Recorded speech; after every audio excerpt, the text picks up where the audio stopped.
Hello everyone, I'm going to show you what happens when a student submits a Google assignment or an assignment from a Google document that they made or that they made a copy of. So I already submitted an assignment here, but because I'm a student in this course, I can show you what it looks like when a student submits an assignment. I'm in the training for the new visual arts teachers, and I highly recommend it. I'm learning a lot from this.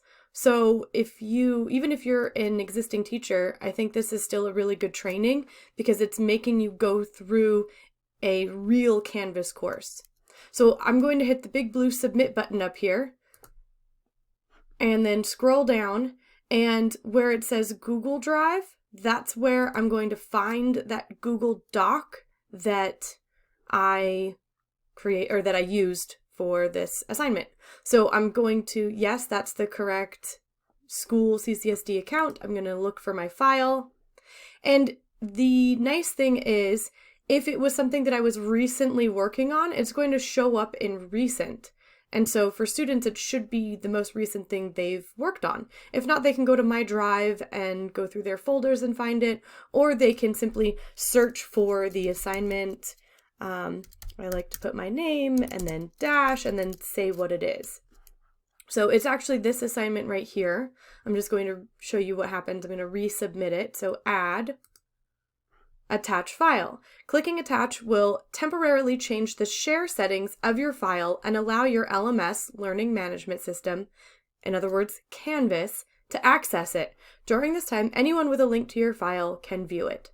So it's just letting you know that for a brief moment, your file will no longer be private, and then it'll go back to being private or whatever your share settings were. Attach. And there is my assignment, and then I'm going to submit that. Yes, that's the right one, right? Yes, okay, submit. And then it pops up with this thing that says, Canvas is currently processing your submission. You can safely navigate away from this page, and we will email you if the submission fails to process. That's fantastic. You don't have to sit there and wait for it to finish. So awesome. Now let's go see what it looks like when a student submits an assignment. I'm going to switch over to another course where I am a teacher. Okay, I am in one of my past classes from last year, and this is the assignment. I'm going to click SpeedGrader. Okay, after I click SpeedGrader, it opens up a new window and it shows me the document that they submitted, and pages will not show up. So be careful about that. Don't let students submit using pages, because then you'd have to download it, convert it into a Word doc, and then look at it. So if you are letting them upload a file, put in the type of file submission as a doc, docx, or PDF, because Canvas can read those pages and give you the preview window here. All right, I have a little thing blocking the student name, but basically up at the top, this button will take you back to your gradebook. This button, I think it turns off. Does it turn off student name? Hold on. It says hide grades. I'm not sure what that does. I've never used it, and I don't know what the settings are because I haven't played around with them. But at the top, it tells you what you are grading, when it was due, how many have been graded out of how many submitted, and then what your average score is, and what number you're on. So I'm on number 17 out of 29 submissions. And I had to go to number 17 because I put this name, date, and course, and this was the first student I found that did not put their name on their paper. So I then can view the rubric and grade this. So this is what it looks like. I'm going to scooch.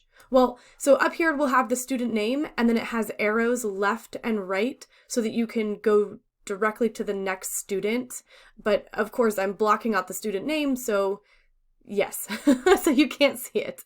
Okay, I'm going to move this down, and then I'm going to click back on here. So here is the file. So if you needed to download it for some reason, you can download it. It says when it was submitted. It was due prior to this date, so it tells me that it was submitted late. And then I can make comments here. I can also view the rubric and see, you know, how I graded this. It looks like I didn't even use the rubric on this one. Wow, okay. But that's, you can use the rubric and just click on here and click in the points as you go through when you make a rubric and use that. And then you can also put in some comments. And so, oh, this is why I didn't use the rubric, is because I put everything in here about the information. When you're doing comments, not only can you do text comments right here, but you can also choose to record your voice, and you can do a little video recording. And that just makes it a little bit more personable, especially if you're going to be giving some criticism, that the student doesn't feel like you're, you know, just harping on them because they can't tell what your tone is through the text. So those are, you know, good ideas. But yeah, so this is what it looks like when you are grading, and you can see a preview of the assignment and then grade it here using your rubric that you made back on the assignment page. Okie dokie.